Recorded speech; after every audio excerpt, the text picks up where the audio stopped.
Informative بشارت کے معزز دوستو، السلام علیکم۔ امید کرتے ہیں آپ سب خیریت سے ہوں۔ آج ہم موجود ہیں دربار سائنس سکھ کے اوپر، اور آج آپ کو سائنس سکھ کے حوالے سے انفارمیشن بتائی جائے گی۔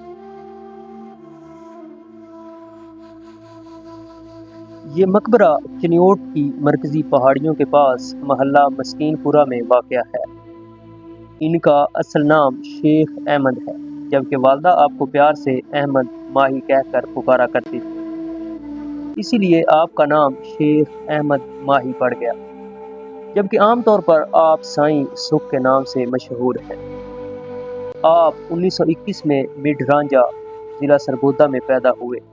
آپ کے والد کا نام شیخ محمد امین تھا۔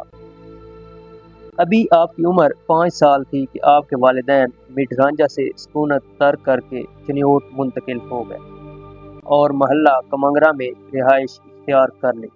آپ نے اسلامیہ ہائی اسکول چنیوٹ سے پرائمری تک تعلیم حاصل کی، پھر اسکول کو خیر باد کہہ کر والد کے ساتھ بان سوتر کا کاروبار کرنے لگ گئے۔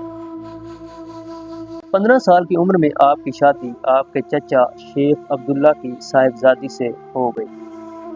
دنیاوی کاروبار میں آپ کا جی نہیں لگتا تھا۔ آپ اکثر ذکر و اذکار کے لیے دریائے چناب کی طرف جنگلوں میں نکل جاتے اور صبح سے شام تک ذکر و فکر میں مشغول رہتے۔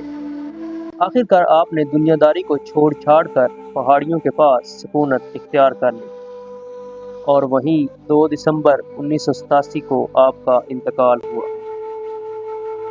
آپ نے اپنی زندگی میں ہی اپنا مقبرہ بنوانا شروع کر دیا تھا اور اس کی بنیاد اپنے ہاتھ سے 1970 میں رکھی۔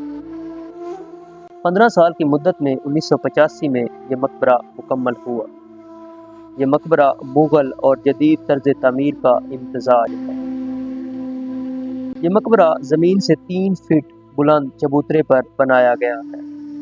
پہلی منزل چکور ہے، جبکہ دوسری منزل ہشت پہلو ہے اور اس کے اوپر گنبد بنایا گیا ہے۔ پہلی منزل کے چاروں طرف بارہ دری بنائی گئی ہے۔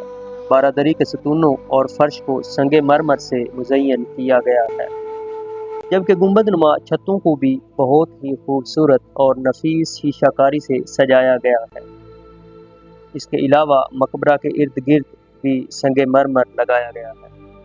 مقبرہ کے تینوں اطراف میں دروازوں کے ساتھ ساتھ سنگ مرمر کی جالیاں نصب کی گئی ہیں۔ مقبرہ کی دوسری منزل جو ہشت پہلو ہے، اس منزل میں توبہ کاری کا کام قابل دید ہے۔ سیمنٹ سے بہت نفیس اور خوبصورت بیل بوٹے بنے ہوئے ہیں۔ اتنی خوبصورت منبت کاری شاید ہی کہیں ہو۔ ہشت پہلو منزل میں ہر پہلو پر چھوٹے چھوٹے 8 مینار بنے ہوئے ہیں، اور ہر 2 میناروں کے درمیان تاج بنا کر مقبرہ کے حسن کو امر کر دیا گیا ہے۔ ہشت پہلو منزل کے اوپر سفید گنبد بنا کر ایسے جیسے اس عمارت کے سر پر تاج پہنا دیا گیا ہے۔ مقبرہ کے اندر قبر پر ایک بلند قبہ تیار کیا گیا ہے، جس کو چینی ٹائلوں اور طوبہ کاری سے سجایا گیا ہے۔ مقبرہ کی اندرونی دیواروں پر نہایت ہی باریک اور خوبصورت شیشے کا کام کیا گیا ہے۔ ایسا کام قلعہ لاہور میں واقع شیش محل میں نظر آتا ہے۔ اس شیشے کے کام کی وجہ سے اسے شیش محل کا نام بھی دیا گیا ہے۔ اس خوبصورت مقبرہ کے علاوہ ایک اور مقبرہ بھی یہاں ہے، جس کو مائی صاحب کا مقبرہ کہتے ہیں۔ یہ مقبرہ 4 پہلو ہے اور اس کے چاروں طرف بارہ دری بنائی گئی ہے۔ بارہ دری کے در و دیوار پر مختلف رنگوں سے خوبصورت نقاشی کی گئی ہے، جو کہ قابل دید ہے۔ ان خوبصورت مقابر کے علاوہ ایک سیڑھیوں والا مینار بھی ہے، جو تقریباً 80 فٹ بلند ہے۔ یہ بھی قابل دید ہے۔ اس کے علاوہ زائرین کے لیے برآمدہ اور لنگر خانہ بھی موجود ہے۔ یہ مقبرہ سائیں سکھ کے خاص مرید ٹھیکیدار مستری محمد اسحاق کے بیٹے مستری فیصل کریم اور مستری ابراہیم اور ان کے بیٹے اور بھتیجوں نے بنایا۔